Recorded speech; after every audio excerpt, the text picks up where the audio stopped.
ውድ ጠለስ ሚዲያ ቤተሰቦች ሰላም ጤና ይስጥልን። ይህ በጠለስ ሚዲያ ባሳየ ደርቤ የሚቀርበው የሐምሌ 11 ቀን 2018 ዓ.ም የዘወትር ዝግጅታችን ነው። በዛሬው ዝግጅታችን ልዩ ልዩ መረጃዎችን፣ ወቅታዊ ጉዳዮችን፣ ዕለታዊ ፖለቲካዊ አጀንዳዎችን ወደ እናንተ የምናደርስ ይሆናል። በትናንትናው ዕለት መደበኛ ፕሮግራማችንን ማቅረብ አልቻልንም ነበር። ለዚህ ምክንያቱ ደግሞ ከሰሞኑን አንዳንድ የሚያበሰጫጩ ጉዳዮች አጋጥመውን ነበር። አሁን ላይ ግን ያ ችግር ስለተፈታ በሰዓቱና በዕለቱ ተከስተናል። ስለዚህ ጠለስ ሚዲያን ሰብስክራይብ በማድረግ ሜምበር በመሆን ስቲከሮችን በማበርከት እስከ ፕሮግራማችን ፍጻሜ ድረስ አብራችሁት ቆዩ ዘንድ በአክብሮት ጋብዘን በቀጥታ ወደ ዕለቱ ፕሮግራም እናልፋለን።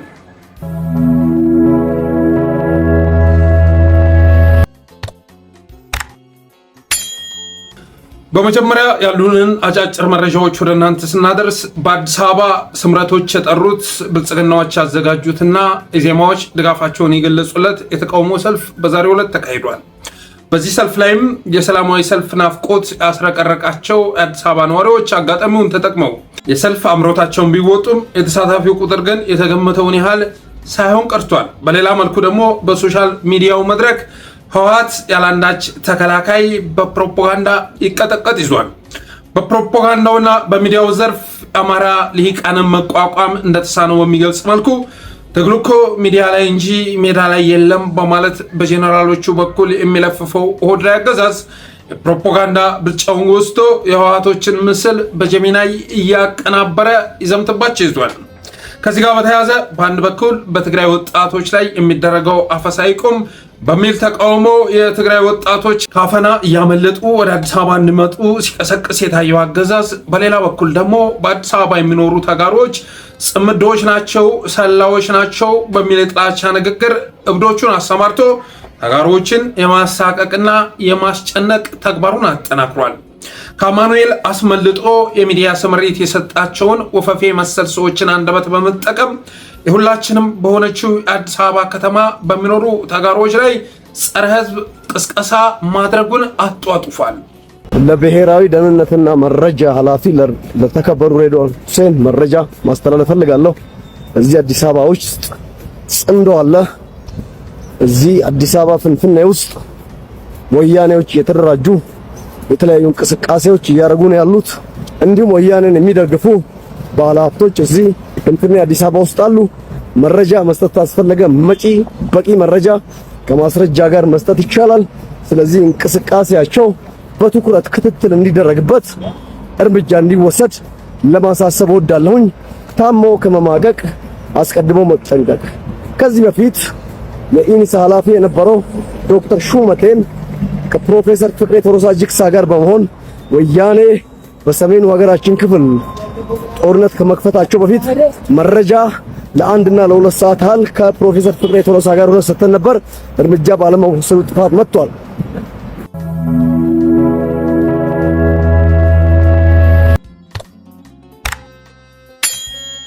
በሌላ መረጃ ደግሞ በሱዳን ሲንቀሳቀስ የነበረውን የጃንጃዊድ ሚሊሻ በአንድ ወር ዘመቻ ጥፍጥፍ አድርጋ ያጠፉት መሐመድ ሐምዳን ዳጋሎን ከአብይ አህመድ ጋር ባልታሰበ ፍጥነት መዘረር የቻሉት የቀጠናው ኃይሎች በሀገረ ኤርትራ በአስመራ ከተማ መሎቲ ቢራ እየገሰሙና በኮምፒሽታቶ አደባባይ ወክ እያጣጣሙ በቀጣው ዘመቻ ዙሪያ ሊነጋገሩ መሰባሰባቸው 4 ኪሎ ላይ ከባድ ድንጋጤ መፍጠሩ ታውቋል። ከቀናት በፊት በፓርላማ በተደረገ ስብሰባ አብይ አህመድ ሱዳንና ኤርትራን በስም ጠርቶ ሲዘተባቸው እንደነበርም ይታወሳል። የሱዳን ጦር መሪ የሆኑት ጀነራል አልቡርሃን ወደ ኤርትራ አምርተው ከኢሳያስ ጋር መገናኘታቸው በተገለጸበት ዕለትም ሱዳንን ከኢትዮጵያ የሚያገናኘው ኩርኩሙክ ድልድይ በድሮን ጥቃት መውደሙ ታውቋል። ይህም ድልድይ በሱዳን አርሚ መፍረሱ በሌሎች አገራዊ ሚዲያዎች ቢዘገብም የሱዳን ሚዲያዎች ግን በኢትዮጵያ የድሮን ጥቃት መፍረሱን በመዘገብ ላይ ይገኛሉ። በእርግጥም ካርቱም ድረስ ገብቶ የሱዳን አየር መንገድን ጨምሮ በርካታ የሱዳን መሰረተ ልማቶችን በድሮን ሲደበድበ የከረመውና በያዝነው ሳምንት ብቻ ከኢትዮጵያ ተነስተው ወደ ሱዳን ካመሩ ቻይና ሰራሽ ኤሚሬትስ ድሮኖች መካከል 4ቱ ተመውተው መውደቃቸውን የሰማው የቲዲኤፍ ዋነኛ ሰራዊት የሆነው አርሚ 7 ኮርመካ አካባቢ መንቀሳቀስ መጀመሩን ያረጋገጠው ጠቅላይ ሚኒስትር ይህንን ኢትዮጵያን ከሱዳን የሚያገናኝ ድልድይ ቢሰብረው የሚደንቅ አይሆንም። በማያገባው ጦርነት ውስጥ ገብቶ የኤሚሬትስ ቅጥረኛ በመሆን ሱዳንን ሲያተራምስና ያችን ታሪካዊ ሀገር ሲያፈራርስ የከረመው አብይ አህመድ አሊ መሳሪያ ሲያስታጥቀው የጦር ቤት ሲሰጠውና ቅጥረኛ ሰራዊት ሲያቀብለው የከረመው የጃንጃዊድ ሚሊሻ ተሸንፎ ወደ አሰሳ ማፈግፈጉን የሰማው ጠቅላይ ሚኒስትር የሱዳኑ ጦርነት ወደ ኢትዮጵያ ግዛት ከመግባቱ በፊት ድልድዩን ሰብሮ ቢያደፍጥ ብሎም ፍርሃቱን ቢገልጥ የሚጠበቅ ነው።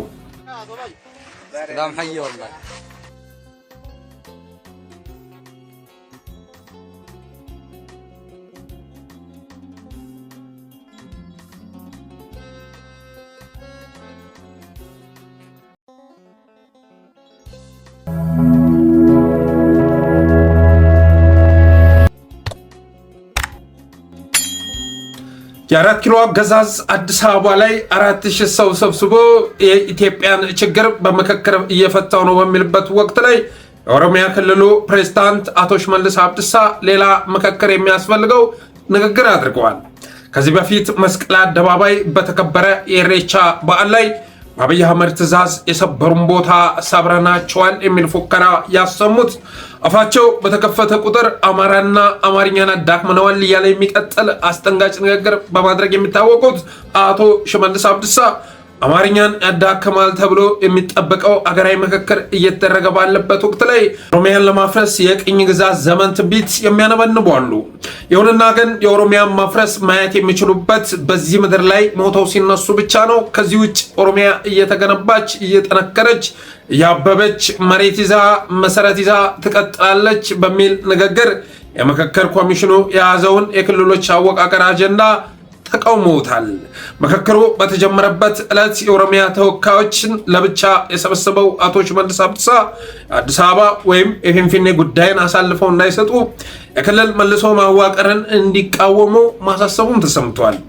ከሰሞኑ በተካሄደ መድረክ ላይ ባለፉት 5 ዓመታት በሚሞላው ዞን ውስጥ በርካታ ኦርቶዶክሳውያንን ደም በማፍሰስና ስለ ጥቃቱ ሲጠየቅ መረጃ የለኝም የሚል መልስ በመስጠት የሚታወቀውን የአርሲ ዞን አስተዳዳሪ ምርጡ ፕሬዝዳንት በማለት የሸለመው አቶ ሽመልስ አብዲሳ የክልሎችን የኃይል ማፍረስ በሚል ጭምብል በዋናነት አማራ ልዩ ኃይልን ለማፍረስ የተንቀሳቀሰው ጠቅላይ ሚኒስትር በጦር ማፍረስ ያልቻለውን የአማራ ክልል የክልሎችን አወቃቀር መከለስ የሚል አጀንዳ በፕሮፌሰር መስፍን በኩል አጸድቆ ሊያፈርሰው ሲያስብ ኦቦ ሽመልስ አብዲሳ የዚህ አጀንዳ ተቃዋሚ ሆኖ በመከሰት የአጀንዳ አማራን ሳይሆን ኦሮሚያን የሚበታትን ነው ተብሎ እንዲታሰብ አዲስ ድራማ ይዘው መጥተዋል።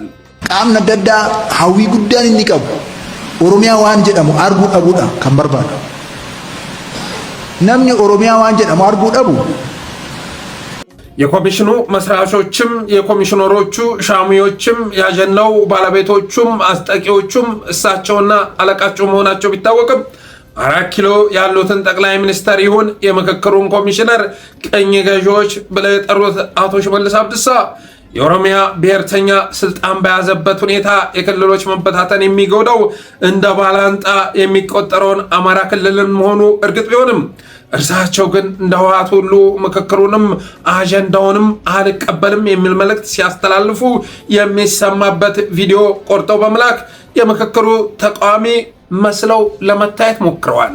በተጨባጭ ግን የወጣው መረጃ የሚያመለክተው በምክክሩ ይሳተፋሉ ከተባሉት 4000 ዜጎች በተጨማሪ ከኦሮሚያ የተውጣጡ 3000 ተሳታፊዎችን በማካተት ከሌሎች አካባቢዎች የመጡ ተሳታፊዎችን ከአካባቢያቸውና ከሚፈልጓቸው አጀንዳዎች ጋር እንዳይገናኙ የሚያደርግ የአይ ምደባ በመስጠት በምክክር ስም ለየትኛውም ተሳታፊ የማይጥም ቁማር በማሰናዳት አማርኛን ከብሔራዊ ቋንቋነት ማስወጣትና በክልሉ ብቻ ገድቦ ለማስቀረት አፋን ኦሮሞን የፌዴራል የሥራ ቋንቋ ውስጥ ለማስገባት አዲስ አበባን በምክክር ስም ለመብላት አብይን ከጠቅላይነት ገላግሎ ፕሬዝዳንት የሚል ታይትል ለመስጠት ሰፊ ስምሪት ተሰጥቷል።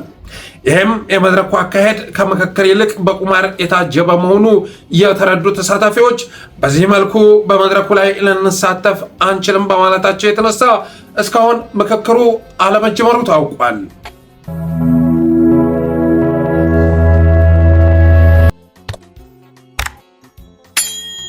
ባለፉት 4 ዓመታት መከላከያ ሰራዊት፣ ሪፐብሊክ ጋርድ፣ ኤሊት ፎርስ እና ፌደራል ፖሊስ በሚል መጠሪያ የተለያየ ዩኒፎርም እያለበሰ ሲያሻው እንደ ሸኔ ወግ እየቀጠለ ሲያሻው ደግሞ ወይጎን እየበጠሰ አማራ ክልልን ሲያስወድምና ህይወት ሲያከስም የከረመው ኦህዴድ አገዛዝ አማራውን ፈገግ በሚያደርግ አዲስ ስላቅ ተከስቷል። ይህም ስላቅ የቀረበው የሰሜን ዕዝ አዛዥ በነበረበት ወቅት በህወሓቶች መመረዙ ሲናገር በነበረውና በአሁኑ ሰዓት የኦሮሚያ ፖሊስ አዛዥ ሆኖ በተሾመው በጀኔራል ድሪባ መኮንን በኩል ሲሆን የኦሮሚያ ክልል ፖሊስ ከፌዴራል ፖሊስና ከመከላከያ ሰራዊት ጋር በመቀናጀት በአማራና አፋር አዋሳኝ አካባቢዎች በሚንቀሳቀሱ የፋኖና የኦሮሞ ነጻነት ሰራዊት ታጣቂዎች ላይ የተጠናከረ ወታደራዊ ዘመቻ ለማድረግ መዘጋጀቱን ገልጸዋል። የኦሮሚያ ልዩ ኃይል በሚል ስያሜ 49 ዙር ድረስ ሲያስመርቁት የነበረውን ሰራዊት ሌላ መለዮ አልብሰው ወደ አማራ ክልል ሲያዘምቱና ገድለው እንዲሞቱ ሲያደርጉ የነበሩት ብለውም እንደ አውራ ጎዳና ያሉ አማራ ቀበሌዎችን በኃይል ተቆጣጥረው ሲሰለቅጡ የታዩት የኦህዴድ መሪዎች ድንበር ዘለል ዘመቻ በማወጅ የኦሮሚያን ፖሊስ ወደ አማራ ክልል ልናዘምት ነው ብለዋል። ይህ ማስጠንቀቂያቸው ከወትሮው ለየት የሚያደርገው ፋኖና መሰል ታጣቂዎች ከአማራ ክልል ባለፈ በኦሮሚያና በአፋር አካባቢዎች መንቀሳቀስ ጀምረዋል የሚል መረጃ መያዙ ነው። በመሆኑም ያኔ ከ8 ዓመት በፊት በአብይ የተሰጣቸውን ስክሪፕት ሸምድደው ሰሜን ዕዝ ላይ ተግባራዊ ባደረጉት ድራማ የኦሮሚያ ፖሊስን እንዲመሩ የተሾሙት ጀኔራል ድሪባ መኮንን እነ ጀኔራል ሹማ አብደታና ብርሃኑ በቀለ በዳዳ ከአማራ ክልል አጥፍተነዋል ያሉትን ፋኖ ክልሉን ቀይረው በአፋርና በኦሮሚያ አዋሳኝ አካባቢዎች መንቀሳቀስ መጀመሩን ከተናገሩ በኋላ በኦሮሚያ ፖሊስ በኩል እንደሚያጠፉት ዝተዋል። ፋኖ ሲደመር ጎጃም፣ ጎጃም ሲደመር ሸበጥ፣ ሸበጥ ሲደመር ቁምጣ፣ ቁምጣ ሲደመር ፋኖ ምንም አታመጣም አንተ ቁምጣ ለባሽ ልጅ።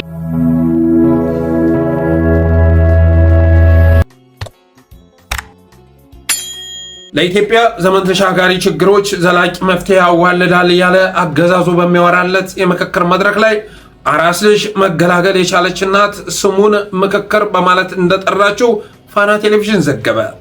ከዚህም ዜና ስር የምክክር አባት ስሙን በፍርድ ቤት አስቀይሮ ኮሚሽን እንዲባል አስተያየታቸውን የሰጡ ዜጎች ባለፈው ወር ሳይካሄድ ተካሄደ በተባለው ምርጫ ላይ ሲሰማ የነበረው ዳንኤል ክብረት ቀልድ ወደ ምክክር መድረኩ መዘወሩ እንዳሳዘናቸው ገልጸዋል።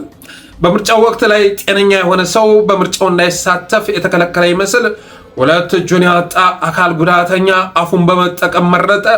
ብልጽግና የፈጠረው የብርሃን ወጋገን አይን አልባነቴን አስረስቶኛል ያለ አካል ጉዳተኛ ድምፁን ሰጠ። ምርጫው በሚካሄድበት ቀን አባቷን የቀበረች እንስት በምርጫው በመሳተፏ የተሰማትን ደስታ ገለጸች። የሰፈራቸው ሰው በሞት የተነጠቁ ድርተኞች ድምፃችንን ሳንሰጥ ለቅሶ ልንቀመጥ አንችልም ብለው በምርጫው ተሳተፉ በሚሉ ቀልዶችን በተከታታይ ሲያቀርብ የነበረው አገዛዝ ለኢትዮጵያ ችግር መፍትሄ ያዋልዳል ተብሎ በማይገመተው መድረክ ላይም የመድረኩ ተሳታፊ ወለደች ወይዘሮ አዳነች አቤቤ ገንፎ አገነፋች የሚል ቀልድ ማቅረብ መጀመሩ እንዳበሳጫቸው ገልጸዋል።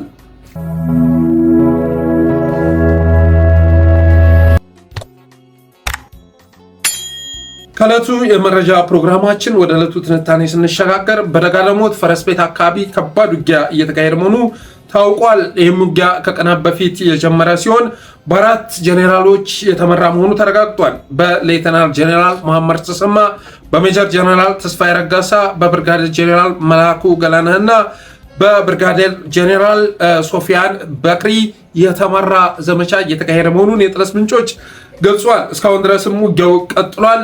የዳሞትን ህዝብ አለማድነቅ አይቻልም።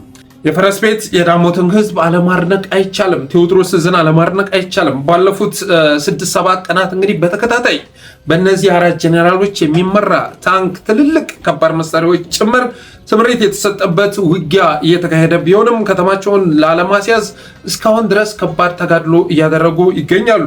ከሰሞኑም በተፈጸመ ጥቃት እንግዲህ 12ኛ ክፍል ፈተና ተፈትነው ሲመለሱ የነበሩ ተማሪዎች መገደላቸው ሲገለጽ ነበረ እና ብልጽግና ፈረስ ቤትን ለመቆጣጠር ያባከነውን ሰራዊት፣ ያባከነውን ጥይት፣ ያጠፋውን ህይወት ስታስቡ የባህር በሩ ጉዳይ እንዳበቃለት ትረዳላችሁ። ያን ወረዳ ከተማ ለመቆጣጠር መሐመድ ተሰማ የሚያደርገውን ጥረት ስትመለከቱ አንድ ወረዳ ከተማ መቆጣጠር አቅቶት ያን ሁሉ ከባድ መሳሪያ፣ ያን ሁሉ ሰራዊት፣ ያን ሁሉ እዝ አስገብቶ ፈረስ ቤትን መቆጣጠር ተስኖ ሲነፋደፍ ስተው የባህር በሩ ጉዳይ ትርጉም እንደሌለው ትረዳላችሁ። በተረፈ መሐመድ ተሰማ ዛሬ የተለያዩ ፎቶዎችን እየለቀቀ ይገኛል እና የሚለቃቸውን ፎቶዎች ስትመለከቱ አስመራን ገብቶ ወይ ደግሞ ምጽዋ ገብቶ አስመራ ገብቶ ወይ ምጽዋ ገብቶ ድል ያደረገ እና አስመራና ምጽዋን የተቆጣጠረ እንጂ ጎጃም ቡሬ ዳሞት ገብቶ ፈረስ ቤትን ለመቆጣጠር እየተፋለመ ያለ አይመስላችሁም? የብልጽግና ጄኔራሎች ያሉበትን የሞራል ሁኔታ ስታስቡ አለማፈር አትችሉም። የአንድ ወረዳ ከተማ ለመቆጣጠር ላለፉት 7 ቀናት ሲደፋደፍ መክረሙን እና ዛሬ በአንዳንድ ቀበሌዎች መግባቱን እንደ ስኬት ቆጥሮ ዛሬ በፈገግታ የተሞሉ ፎቶዎችን እየለቀቀ ይገኛል። ይሁንና ላለፉት 7 ቀናት እንግዲህ ጎጃም ላይ ዶፍ እየወረደ ቢሆንም ሶሻል ሚዲያ ላይ ያለው መቀዛቀዝ አሳሳቢ ነው። አሁንም ጎጃም ላይ ያለው ስንጥቃት አለመፈታቱን የሚያሳይ ነው። በተለይ ደግሞ ሶሻል ሚዲያ ላይ ሜዳው ላይ ያለውን ነገር ጨራርሰው ለመምጣት ወንድሞቻችን ሰፊ ስራ እየሰሩ መሆኑ ይታወቃል። ሶሻል ሚዲያ ላይ ያለው መቀዛቀዝ ግን በእጅጉ እኔ አንገት አስተፍቶኛል።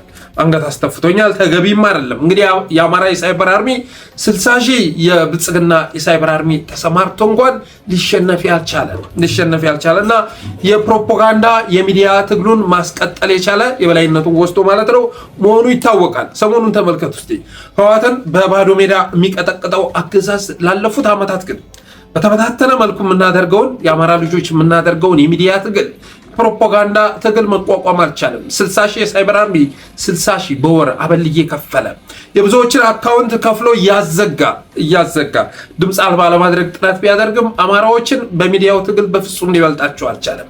ምክንያቱም እውነትን ይዘዋል። ምክንያቱም የትግል ምክንያትን ይዘዋል። ምክንያቱም ህዝባቸው የህልውና አደጋ ላይ መውደቁን ተረድተዋል። ስለዚህ ብልጽግና አበል በሚከፍላቸው የሳይበር አርሚዎች በኩል ሰፊ ዘመቻ ቢከፍትም ወዶ ገብ አማራዎችን ቢያሰልፍም ሀቀኞቹን ግን በሚዲያው ትግል ሊበልጣቸው አልቻለም። ወደ ህወሓት ስንመጣ ወደ ትግራይ ስንመጣ ግን አሁን ላይ በባዶ ሜዳ እየተቀጠቀጡ ይገኛሉ። በአማራም ትግል ውስጥ ግን አሁን ላይ አውቀው የሚሆን ሳያውቅ በጎጠኝነት አስተሳሰብ በተለያየ በጥቅመኝነት በመለከፍም ሊሆን ይችላል ያገዛዙን ህልም እያሳካን ነው። ስለዚህ ራስን መገምገም ያስፈልጋል። በሌላ መልኩ ግን እንዳልኳችሁ ሚዲያው ላይ ስትመለከቱ በፖለቲካ ትግል ውስጥ ስትመለከቱ ህወሓቶች ያሉበትን ደረጃ መገመት የሚከብድ አይደለም። ምንም እንኳን ወታደራዊ አቅማቸውን ባያጡም እስካሁን ድረስ ወታደራዊ አቅማቸውን እንደያዙ ቢሆንም በፖለቲካው ዘርፍ በሚዲያው ዘርፍ እኮ የሉም ማለት ይቻላል። ብልጽግና በኤአይ የፈለገውን ነገር እያቀናበረ እና ወዶ ገቦችንም በመጠቀም ሰፊ የሆነ ፕሮፓጋንዳ እየሰራባቸው ይገኛል። በነገራችን ላይ አሁንም ቢሆን ህወሓት አካሄዱን መገምገም መቻል አለበት። አካሄዱ ለሌሎች ኢትዮጵያውያን የሚጥም ይሆን አይደለም። ተቸንካሪነት፣ ቁሞ ቀረነት በስፋት እየታየ ነው። ስለዚህ ከድሮ ድንቁርና መገላገል ያስፈልጋል። ተራማጅ ሆኖ መከሰት ያስፈልጋል። ከእብሪትና ከትምክህትም መጣት ያስፈልጋል። ትምክህተኛ እያሉ ሌላውን እንትን ሲሉ ይሰማሉ እንጂ እውነት ለመናገር ትምክህት የሚታየው እነሱ ጋር ነው ማለት ይቻላል። ስለ ሀገርና ስለ ወንበር ማሰብ ይገባል። አሁንም ስለ ቁራጭ መሬት ግዛት ስለማስመለስ አገር ስለመቀለስ የምታወሩት ነገር ያስመላችኋል። የከንቱ ነው። ሁሉም መጨረሻ ላይ አካሄዳችሁን ሲረዳ ጥፍ ብሎ ላያችሁ ላይ እንዲደፋ እንዲዘምት የሚያደርግ ነው። ስለዚህ በዋናነት ትኩረታችሁን 4 ኪሎ ላይ ብታደርጉ 4 ኪሎን የተቆጣጠርን ዕለት በኢትዮጵያ ያሉ ችግሮችን በጋራ መፍታት እንችላለን። እንደ አብይ አህመድ ያለ አብይን ከጠቅላይ ሚኒስትርነት ወደ ፕሬዝዳንትነት የሚያሸጋግር አማርኛን የሚያዳክምና አዲስ አበባን የሚያከስም ምክክር ሳይሆን ኢትዮጵያን የሚታደግ የኢትዮጵያውያንን ተስፋ የሚያለመልም ምክክር ማድረግ እንችላለን። ድርድር ማድረግ እንችላለን። የሽግግር ፍትህም ሁሉንም ነገር ማድረግ እንችላለን። ስለዚህ መፍትሄው ወንበሩን ስለመቆጣጠር ሀገሩን ስለመቆጣጠር ማቀዱ ነው፣ ከሌሎች ኃይሎች ጋር በመተባበር ማለት ነው።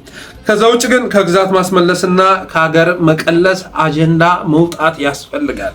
በሚዲያ በመጣችሁ ቁጥር በአማርኛ በተናገራችሁ ቁጥር የምትናገሯቸው ነገሮች አሁን በትግረኛም ብትናገሩ ጀሚናይ ላይ ገብቶ መተርጎም ይቻላል። ያለንበት ዘመን የኤአይ ዘመን ነው። በዛ ላይ ደግሞ ብዙ ወዶገቦች አሉ። እንኳን የተናገራችሁትን ይቅርና ትናገሩታላችሁ ብለው የሚያስቡትን በጭንቅላታችሁ አለ ብለው የሚገምቱትን ጭምር እየተረጎሙ እያመጡ እነዚህ ሰዎች አልተቀየሩም የሚል መልእክት ለማስተላለፍ የሚሞክሩ ብዙ ወዶ ገቦች ስላሉ ጥንቃቄ ማድረግ ያስፈልጋል። በተረፈ ቲዲኤፍ ድሮን መታጠቁ እንግዲህ በቪዲዮም ጭምር ተረጋግጧል። አብተን ዩቲዩብ ላይ ልናሳይ አንችልም እንጂ ሶሻል ሚዲያ ላይ ሲሸራሸር አይታችሁታል። አብይ አህመድ ሲፎክርባቸው የነበሩት ኤፍፒቪ እና ካሚካዚ ድሮኖች በብዛት ቲዲኤፍ እጅ ገብተዋል። ቲዲኤፍ እጅ ውስጥ ብቻ እንዳይመስላችሁ ፋኖችም ጭምር ታጥቀዋቸዋል። ኤፍፒቪ እና ካሚካዚ ድሮን ፋኖም ጭምር ታጥቋል እና በቅርቡ በሰማዩም በምድሩም በርካታ አዳዲስ ነገሮች መታየታቸው አይቀርም። በሰማይም ጭምር ለብቻው ሲፋለል የነበረው አብይ አህመድ አሊ ሰማዩ የብቻው አለመሆኑን የሚያይበት ጊዜ እየመጣ ነው። ምድር ላይ ብዙ ነገሮች እየተደረጉ ይገኛሉ። ለዛም ነው የኦሮሚያ ፖሊስ ሳይቀር በአፋር አካባቢዎች በአዋሽ 7 በአዋሽ 40 በመሳሰሉት አካባቢዎች ላይ ህግ የማስከበር ስራ ሰራለሁ፣ አፋርም እገባለሁ፣ አማራም እገባለሁ፣ ድንበር ዘለል ህግ ማስከበር ስራ ሰራለሁ ያለው ያለ ምክንያት እንዳይመስላችሁ፣ ያለ ምክንያት እንዳይመስላችሁ አባቴ በአካባቢው አጥፍተነዋል፣ ከቀበሌ ከወረዳ አስለቅቀነዋል የተባለው ፋኖ ሌላው ቦታ ላይ በመገኘቱ የተነሳ ይህን ንግግር ለማድረግ መገደላቸውን ትረዳላችሁ። በተረፈ ግን ብልጽግናዎች ያንን ቪዲዮ ሲመለከቱ መበርገጋቸው የሚቀር አይደለም። ኤፍፒቪ እና ካሚካዚ ድሮን ብቻ ሳይሆን ሌሎች ትልልቅ ድሮኖችም አየር ላይ ረዥም ሰዓት መብረር የሚችሉ ድሮኖችም ጭምር የምናይበት ጊዜ እየመጣ ነው። አብይ አህመድ ሰማዩ የሱ ብቻ ለመሆኑን የሚያይበት ጊዜ፣ ሲቀጠቅጥ በነበረበት ድሮን የሚቀጠቀጥበት ጊዜ ከፊታችን እየመጣ ነው። ከሰሞኑን እንግዲህ ሱዳን ላይ የተከሰተውን የምታውቁት ነው። የአብይ አህመድ ጣዖቶች በሳምንት ውስጥ 4 ድሮን ብቻ ተከስክሶበታል። ብሉ ናይል የሚባለው ግዛት አካባቢ 4 ድሮን ተከስክሶበታል። በቀጣይ ደግሞ የድሮኖቹን መውደቅ ብቻ ሳይሆን በድሮን መመታት፣ በድሮን መጠቃት የሚፈጥረውን ህመም የሚያይበት ጊዜ እየመጣ ነው።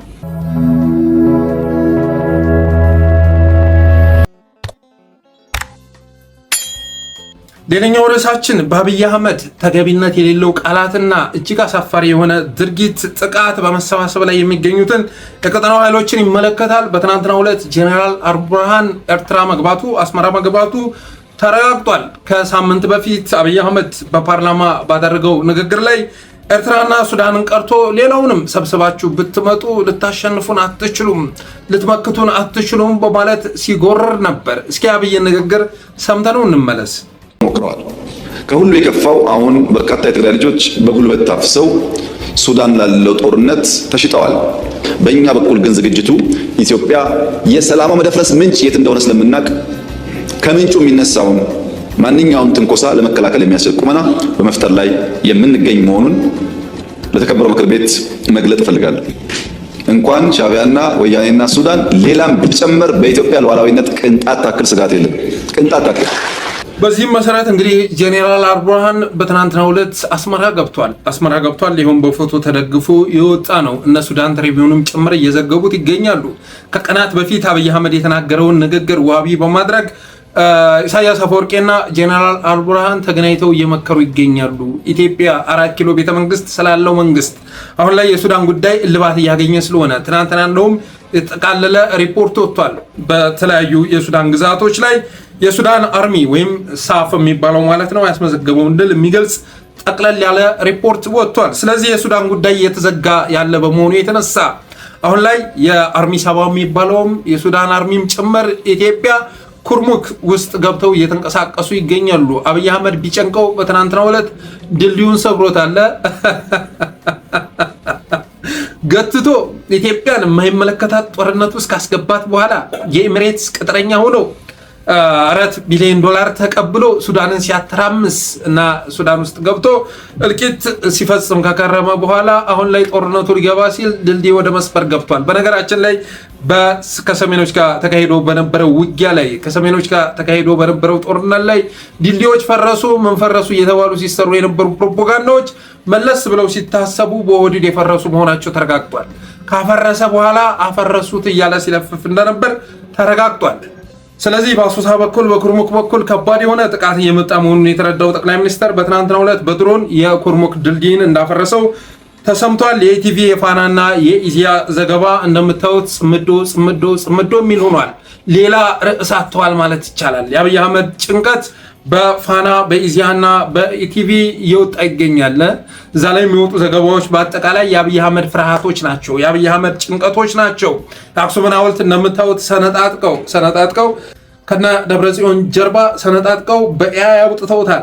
ከሰሞኑ ነው መሰል በኤአይ ምስል ጀነሬት ማድረግ እንደሚቻል የተረዱት ከሰሞኑ ነው መሰል። እንደምታዩት የአክሱምን ሐውልት ማለት ነው። እኔ የህዋትን አርማ ነው የሰነጣጠቁት ብዬ አልወስደውም። ሐውልቱን ነው የሰነጣጠቁት። ይሄ የአብይ አህመድ ምኞት ነው፣ የወድድ ምኞት ነው። አክሱምን ላሊበላን አፈራርሶ ደረማምሶ የቱሪስት መስህቡን ወደ ደቡብ ወደ ምዕራቡ ቢወስደው ደስታውን አይችልም። እና አክሱምና ላሊበላን አፈራርሶ ቱሪስቶችን ወደ ሃላላ ሎጅና ወደ ጨበራ ጩርጩራ ቢወስዳቸው ደስታውን አይችልም። እና በዚህ ልክ እንደምታዩት ነው ሐውልቱን እንዴት በረጋግደው እንዳወጡት እያያችሁት ነው። ባለፈው አክሱም ላይ ጭፍጨፋ አስፈጽሞ ነበር። በቀጣው ዘመቻ ደግሞ የአክሱም ሐውልትን መሰነጣጠቅ፣ የአክሱም ሐውልትን ማፈራረስ የፈለገ ይመስል በምታዩት መልኩ የአክሱም ሐውልትን በረጋግዶ በኤአይ አውጥቶታል። በተረፈ ግን ዘመቻውን ስትመለከቱ ጽምዶ የሚል ሆኗል። ሌላው የአብይ 4 ድሮኖች እንዳልኳችሁ ባለፈው ሳምንት ብቻ ብሉ ናይል ግዛት ውስጥ መከስከሳቸው ተሰምቷል። በአፋርና በኦሮሚያ አዲስ ዘመቻ ታውጇል። ይህም የኢትዮ ጅቡቲ መስመር ሊቆረጥ ይችላል የሚል ስጋት ስለተሰማቸው መሆኑን የደረሰ መረጃ ያመለክታል። አጎጎሞ ባለፈው ከ2-3 ቀን በፊት ሰፊ የሆነ ወታደር ማስመረቁ የሚታወቅ ነው። ስለዚህ አጎጎሞም ቲዲኤፍም ፋኖም የኦሮሞ ነጻነት ሰራዊትም የኢትዮ ጅቡቲ መስመርን ይቆርጡታል ተብሎ በመታሰቡ የተነሳ በቀጣይ ድንበር ዘለል የሆነ ዘመቻ በአፋር ክልል በተለይ ደግሞ በአፋር ክልል በሰፊው እንደሚካሄድ እየተገለጸ ይገኛል። መቼም በዚህ ክረምት ብዙ ነገር አለ። በዚህ ክረምት በጣም ብዙ ነገር አለ። አሁን ላይ ክረምቱ መግባቱ ተረጋግጧል። እስካሁን ድረስ ዝናብ ያልነበረባቸው የኢትዮጵያ አካባቢዎች በሙሉ ዝናብ እየጣለ ይገኛል። ደመናም እያንዣበበ ይገኛል። ያ ደመና ደግሞ የአብይ አህመድን ጮራ የአብይ አህመድን ብራ ዳግም እንዳይመለስ አድርጎ የሚያዳፍን ነው። የዘንድሮ ክረምት ከባድ ዶፍ የሚጥለው 4 ኪሎ ላይ መሆኑ ይታወቃል። ይሄንን አብይ አህመድም ተረድቷል። ኢትዮጵያውያን ከብዙ ነገር ጀርባ ያሉ በመሆናቸው የተነሳ እየመጣ ያለ ነገር አልገባቸውም። ግን ከባድ ማዕበል እየመጣ መሆኑን የምትረዱት የነ ፋናን የነ ኢዚአን አሚኮን የነ ኢቲቪን ዘመቻ ስትመለከቱ ነው። አሚኮ የሚያወጣውማ በጣም ያስገርማችኋል እኮ ፋኖ ጋር ሲታኮስ የከረመ አይመስላችሁም? በጠረጴዛ ዙሪያ ሲወያይ የከረመ እንጂ ፋኖን አጠፋለሁ ብሎ ሲረባረብ የከረመ አይመስላችሁም? እንዴት ከታሪካዊ ጠላቶቻችን ጋር ይገጥማል? ለአማራ አስባለሁ የሚል ኃይል እንዴት ጸረ አማራዎችን ተሸክሞ ይመጣል እያለ ይገኛል። ከወድድ በላይ ጸረ አማራ ኃይል አለ እንዴ? ከወድድ ጋር የሚሰራው ብአዴን ጸረ አማራ ኃይሎችን አዝሎ እየመጣ ነው በማለት አርበኛ ዘመነ ካሴን ጀነራል ተፈራን ሲከሳቸው አስባችሁታል? ሽመልስ አብዲሳ ጋር አብሮ የሚሰራው ብአዴን፣ አብይ አህመድ ጋር አብሮ የሚሰራው ብአዴን እና አዳነች አቤቤ ጋር አብሮ የሚሰራው ብአዴን በአዲስ አበባ ያሉ አማራዎችን ጠራርጎ ያጠፋው እስር ቤት ያስገባው ብዙዎችን ያከሰመው ኮሚሽነር ዘላለም መንግስቴ ያንን አዲስ አበባ ላይ የፈጸመውን ጀብዱ አማራ ክልል ላይ እንዲደግመው አማራ ክልል ኮሚሽነር ተብሎ ወደ ባህር ዳር እንዲመጣ ያደረገው ብአዴን ለአማራ የሚታገል ኃይል ጸረ አማራ ኃይሎችን ተሸክሞ አይመጣም የሚል ዘገባ በአሚኮ በኩል ያስተላልፍ ይዟል። የሆነ ሆኖ ግን ብአዴንም አሁን ላይ ተስፋ ቆርጧል ማለት ትችላላችሁ። አብይ አህመድም ተረድቷል። የመጣ ያለው ነገር በፍጹም ወደ ኋላ የማይመለስ መሆኑን አረጋግጧል። ስለዚህ እስከዛሬ የነበረውን የአሚኮ ዘገባ ስትመለከቱ ከቀበሌ ያጠፋናቸው ከወረዳ ያጠፋናቸው ቁጥራቸው ተመናምኖ ተዳቅሞ የሚል ነበር። አሁን ያዘፈን ቀርቶ ጸረ አማራ ኃይሎችን አዝለው ሊያመጡብን ነው የሚል ለቅሶ ተጀምሯል። ግን ወንድሞቻችን ከየትኛውም ኃይል ጋር ሲመጡ አማራ የሚገባው ውክልና ይዞ እንዲመጣ እንደሚያደርጉ ጥርጥር የለውም። ምናልባትም በመሪነት ከላይ ሆነ ይመጡ ካልሆነ በስተቀር እንደ ኢህዴን እንደ ብአዴን ተመሪ ሆነው ይመጣሉ ተብሎ አይገመትም። ይህንንም የተረዱ አንዳንድ ሰዎች ዞሮ መረጃውን እያወጡት ይገኛሉ። ሌላው ስለ አልፋሽጋም እየተወራ ይገኛል። ደለሎ ብላችሁ በስሙ ጥሩት። አልፋሽጋ ሱዳኖች የሚጠቀሙ ቃል ነው። ደለሎ ብላችሁ ጥሩት። ደለሎን ማን እንደሸጠው የምንረሳ ይመስላችኋል? ብርሃኑ ጁላ በሚዲያ እየመጣ ሲናገር የነበረውን ነገር የምንረሳ ይመስላችኋል?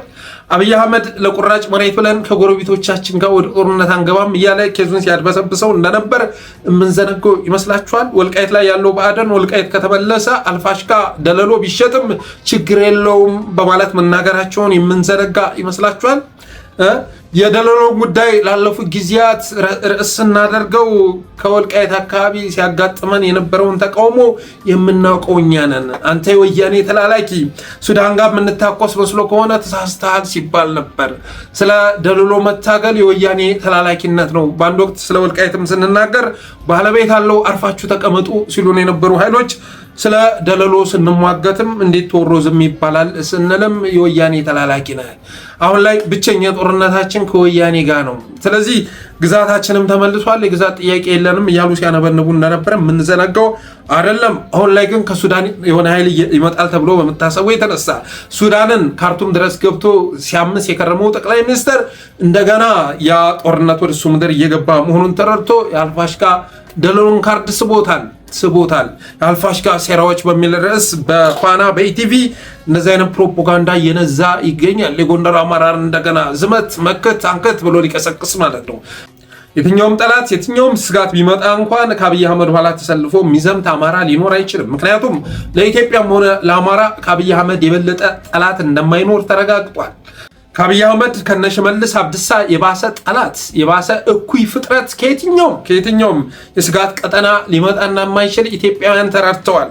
እና አሁን ላይ የታችሁ ከሆነ ብልጽግና የሚወጥነው ነገር ሁሉ የሚከሽፍበት፣ የሚያልመው ነገር ሁሉ የሚጨናገፍበት፣ የሚያስበው ነገር ሁሉ የሚከሽፍበት ስብስብ ሆኗል። ዛሬ እንኳ እንግዲህ በመስቀል አደባባይ የተካሄደውን ሰልፍ ያያችሁት ይመስለኛል። አብዛኞቹ የብርገድ ንሓመዶ የሚባሉ የኤርትራኖችን ነው ሰልፉ ላይ ያሳተፈው። ሴፍቲኔቶችንም ሌሎችንም የድምፅ ቅጂዎችም ጭምር ማለት ነው የድምፅ ቅጂም ጭምር ወጥቶ እየተሳለቁበት ይገኛሉ። አንዳንዶቹ እንደውም ጌታቸው ረዳ በትግረኛ ሲናገር እንዴ ወይ በአፋን ኦሮሞ ወይ በአማርኛ ተናገር ሲሉ ነበር አሉ። ተጋሮች ተብለው መስቀል አደባባይ መገኘታቸውን ረስተው እና ጌታቸው ረዳ በትግረኛ ሲናገሩ እንደ ቋንቋ በማንሰማው ለምንድን ነው በአማርኛ ወይ ደግሞ በአፋን ኦሮሞ አድርጉት እንጂ የሚል ቅሬታ ሲቀርብ እንደነበረ ሰምተናል። እና የሚያቅደው ነገር ሁሉ የሚከሽፍበት፣ የሚያልመው ነገር ሁሉ የሚጨናገፍበት ዝተት መንግስት በታሪክ ታይቶ አይታወቅም። ምክክሩ እስካሁን ድረስ እንዳልተጀመረ እየሰማችሁ ትገኛላችሁ። ብዙ ትርምስምስ ተፈጥሯል። በጣም ብዙ ትርምስምስ። ይሄ ሁሉ የሚያሳየው አገዛዙ የመጨረሻ በህዝብ የተጠላ መሆኑን ነው። ከዛ ውጭ እሱ ለብቻው እየተነጠለ ሲመጣ ሌሎች ኃይሎች ደግሞ እየተሰባሰቡበት ቦታቸውን እየያዙ ምድሩን ብቻ ሳይሆን ሰማዩንም ለመቆጣጠር ሰፊ ስራ እየሰሩ ይገኛሉ። እና የአልፋሽጋ ኬዝንም የሳበው ለዚህ ነው። ከሱዳን በኩል የሚመጣ ነገር ካለ አማራውን አዝምቼ መክት አንክትላለሁ በሚል አስተሳሰብ ነው። ይህን ክልምንማ እናከሽፈዋለን በታሪክ ማለት ነው። አማራ ከዚህ በኋላ ከአንተ ጎን ተሰልፎ አንተን አላማ ሸክፎ የሚሞትበት ሁኔታ ሊኖር አይችልም። በተረፈ ራያ ዋጃ ላይ 9 ፋኖዎች ተገደሉብኝ እያለ ይገኛል ብልጽግና። የዚህ 2 ቀን ፕሮፓጋንዳ ደግሞ ይሄ ነው። ነጥላውን ዘቅዝቆ ደረቱን እየደጠቃ 9 ፋኖ ተገደለብኝ እያለ እያለቀሰ ይገኛል። 9 ፋኖዎች አይደለም ፋኖዎች የተገደሉብኝ 9 ፋኖዎች የተገደሉብኝ 14 ቲዲኤፎች ቆሰሉብኝ። ራያ ዋጃ ላይ በቀረጥ በተነሳ ጠብ ወደ እርስ በርስ ተኩስ ገብተው 9 ፋኖዎች ተገደሉብኝ፣ 14 ቲዲኤፎች ቆሰሉብኝ እያለ ነጥላውን ዘቅዝቆ እያለቀሰ ቢሆንም በዚህ ጉዳይ ላይ ለማጣራት ስንሞክር ግን ባዶ ፕሮፓጋንዳ መሆኑን የደረሰ መረጃ ያመለክታል።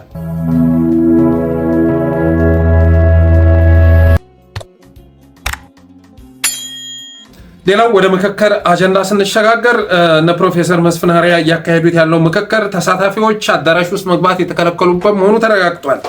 ተሳታፊ ተብለው ከክፍለ ሀገር የተጠሩ ዘግይተው የመጡ የመግቢያ ኩፖን ለሌሎች በመሰጠቱ የተነሳ አዳራሽ መግባት የተከለከሉበት፣ የኢትዮጵያ ተሳታፊዎች በኦሮሚያ መተካታቸው የተረጋገጠበት፣ የኢትዮጵያ ተሳታፊዎች እንዳይገቡ ተከልክለው የኦሮሚያ ተሳታፊዎች 3000 ተሳታፊዎች በሽመልስ አብዲሳ ትዕዛዝ የመግቢያ ኩፖን ተሰጥቷቸው ስብሰባ ላይ የተሳተፉ መሆኑ የተረጋገጠበት እና አህመድን ጀበልና ሙጂብ አሚኖ የኦርቶዶክስን አጀንዳ ይዘው የተገኙበት። መቼም አህመድን የሚጽፈውን ነገር ካያችሁ የሙስሊሙን አጀንዳ ይዞ ተገኝቷል ማለት አትችሉም። እነዚህ ሰዎች የተገኙት የኦርቶዶክስን አጀንዳ ይዘው ነው። ኦርቶዶክስን ማዳከምን ታሳቢ ያደረገ ቢሆንም መስቀል አደባባይ እንደዚህ የሚል ስያሜ ይሰጥልን፣ ኢትዮጵያ ውስጥ ያሉ ስያሜዎች በዚህ ይተኩልን እያለ የኢትዮጵያ ኦርቶዶክስ ተዋሕዶ ቤተክርስቲያንን የሚታገልና ባዕድ ለማድረግ የሚሞክር አጀንዳ ይዘው የተገኙበት ነው ማለት ይቻላል። በነገራችን ላይ የኢትዮጵያ ሙስሊም ወገኖቻችን ይህንን ጉዳይ እንደማትወዱት ይገባናል በታሪክ ማለት ነው። ከእኩልነት ያለፈ ጥያቄ እንደሌላችሁ ይገባናል። እነዚህ ሰዎች ግን ያደረጉ ያለው እንቅስቃሴ በስጋት እንዲታይ፣ በተለይ ደግሞ ሃይማኖቱ በስጋት እንዲታይ የሚያደርግ ነው። የመጨረሻ ኦርቶዶክስን የመታከክ እንደ ከካምበክ የኦርቶዶክስን ቅጥር የመታከክ ስራ እየሰሩ የሚገኙ እነዚህን ሰዎች አደብ ልታስይዙ ይገባል። ከእኩልነት ያለፈ ጥያቄ የለንም፣ ኢስላሚክ ስቴት የመመስረት ዓላማ የለንም እያላችሁ ልትሞግቷቸው ይገባል። እየሄዱበት ያለው አካሄድ ያንን ለማምጣት እየሞከሩ መሆናቸውን የሚያሳይ ስለሆነ ሌላው በአማራ ህዝብ የተጠሉና የተናቁ ሰዎች አማራ ተሳታፊዎች ተብለው የተገኙበት ሁሉንም በፎቶ የምታዩቸው በሙሉ በአማራ ህዝብ የተጠሉ የተናቁ ባንዳዎች፣ ከሃዲዎች፣ ትሬተርስ ተብለው የተሰየሙ ኃይሎች በሙሉ አማራ ወኪሎች ተብለው የታደሙበት መሆኑ ይታወቃል። አብይና ሽመልስ ተቃራኒ መስለ የታዩበት አብይ አህመድና ሽመልስ አብዲሳ ተቃራኒ አሰላለፍ የያዙ ኮንቪንስ ኤንድ ኮንፊውዝ ማለት ነው። ያ የተለመደው የማደናገር ቴክኒክ አሁንም ተግባራዊ የተደረገበት ነው ማለት ይቻላል። አንዳንድ አማራዎች ሽመልስ አብዲሳ እኮ እንደዚህ ብሎ መጣ፣ ምኑ ምክክሩ ተሳካ ብላችሁ ነው እያሉ ሲያላዝኑ አይተናል። አሁንም ይሄን ቴክኒካቸውን አልባነናችሁም እንዴ? የሽመልስን ንግግር አይታችሁ ከሆነ እኮ ምክክሩም ሆነ መድረኩን ያዘጋጁት በሙሉ ነፍጠኞች እንደሆኑ እና በኦሮሚያ ላይ ለመወሰን እንደተዘጋጁ አድርጎ ነው ያቀረበው። እውነቱ ግን እንደዛ አይደለም ጌታዬ፣ እንደዛ አይደለም። ይህን የምክክር ኮሚሽን ያቋቋሙትም የመለመሉትም ተሳታፊዎችን የለዩትም አጀንዳዎቹን የመረጡትም ነገ የሚወስኑትም እነ ሽመልስ አብዲሳ ናቸው እና አብይ አህመድ ናቸው። አማራው እዛ ላይ ምን የወሳኝነት ሚና አለው? ተጋሩ ምን የወሳኝነት ሚና አለው? ስለዚህ ከነሱ ቁጥጥር ውጭ በሆነ መልኩ የሚጸድቅ አጀንዳ ሊኖር አይችልም። ለውይይት የሚቀርብ አጀንዳም ሊኖር አይችልም። ስለዚህ ሁለቱ የተለያዩ መስሎ ይሄ የተለመደ የማደናገር ቴክኒክ ነው፣ ጋዝላይት ነው። ይህንን መረዳት ያስፈልጋል። ሽመልስ አብዲሳ ቆርጦ የላከውን ቪዲዮ ይዞ ሌላ አይነት ትንታኔ መስጠት ተገቢ አይደለም። ከአብይ ጋር በዚህ አጀንዳ ዙሪያ እንደተለያዩ አድርጎ ማቅረብ ተገቢ አይደለም። ምክንያቱም ይሄ የመበታተን የክላስተር ጉዳይ ቢሳካ እንኳን የሚጎዳው ኦሮሚያን ሳይሆን አማራን ነው፣ ሌሎቹን ክልሎች ነው የሚጎዳው። ምክንያቱም ስልጣን ላይ ያለው የኦሮሞ ብሔርተኛ ኃይል ነው። የኦሮሞ ብሔርተኝነት ክልሉን ኦሮሚያ ምናምን የሚለውን ነገር ከመገንባትም አልፎ ዛሬ ስልጣን ላይ መውጣት ችሏል። ስለዚህ ነገ ማኔጅ ያደርጉታል። ሁሉንም ነገር በክላስተር ቢደራጅም የኦሮሞን አንድነት የኦሮሚያን ቀጣይነት ማረጋገጥ ይቻላችኋል። አማራ እስከተበታተነ በአደን የሚባል ወኪል ባለበት እና አበን ባሉበት አማራ ክልል ከተበታተነ ግን ወሎ፣ ጎጃም፣ ጎንደር፣ ሸዋ ሆኖ ነው የሚቀረው። አማራነት ባለቤት አይኖረውም። ስለዚህ ይህን አጀንዳ በዋናነት ልንታገለው የሚገባ እኛ ነን። ጤነኛ መንግስት ባለበት ጤነኛ የሆነ መንግስት ሁሉንም የሚወክል መንግስት ባለበት ሁኔታ እንደዚህ አይነት አደረጃጀት አማራው ሊከነክነው አይችልም። ያለፈ አስተሳሰባችንን እያፈረስን አይደለም።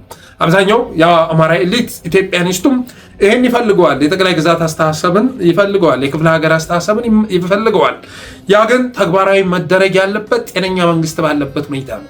እንደና አብይ ሽመልስ ያለ ሴረኛ በነገሰበት ዘመን ግን በጦር ያልተሰካውን አማራ ክልልን የመበታተን ዓላማ በምክክር አማካኝነት የሚያሳካ ይኖራል ተብሎ አይታሰብም። የሆነ ሆኖ ግን አብይና ሽመልስ ተቃራኒ መስለ የታዩበት ነው ማለት ይቻላል። ኮሚሽኑም የነፍጠኛ ፈረስ እየተባለ አሁን ላይ እየተጠለጠለ ይገኛል። አናቅም አባቴ ፕሮፌሰር መስፍን ዝምድናው ከእናንተ ጋር ነው። እንደዚህ አይነት ማደናገር፣ ማጭበርበር ተቀባይነት የለውም። በተረፈ አማርኛን ከማዳከም አዲስ አበባን ከማክሰም አብይን በፕሬዝዳንትነት ከመሾም ውጭ መፍትሄ የማይገኝበት ነው ማለት ይቻላል። መፍትሄ የማይገኝበት ነው። በቁማር የተሞላ በመሆኑ የተነሳም እስካሁን ድረስ ምክክሩ የምክክሩ ዋነኛ አጀንዳ አለመጀመሩን ሰምተናል። ቢጀመርም ቢጠናቀቅም ግን እነ ፕሮፌሰር መስፍን እነሱ በሚያቀነባብሩት እና አብይና ሽመልስ ከጀርባ ሆነው በሚዘውሩት እነ አህመዲን ጀበል፣ ሙጂብ አሚኖ ከፊቱ ነው ተሳታፊ የሆኑበት ምክክር ለኢትዮጵያ ችግር ካልሆነ በስተቀር መፍትሄ ያዋልዳል ተብሎ አይጠበቅም እላለሁ። በተረፈ አብራችሁ ስለቆያችሁ አመሰግናለሁ። የጠለስ ሚዲያ ሜምበር ሁኑ፣ ሰብስክራይብ አድርጉ፣ ስቲከሮችን አበርክቱ በማለት የዛሬ ዝግጅቴን ቋጫለሁ። ክበሩልኝ።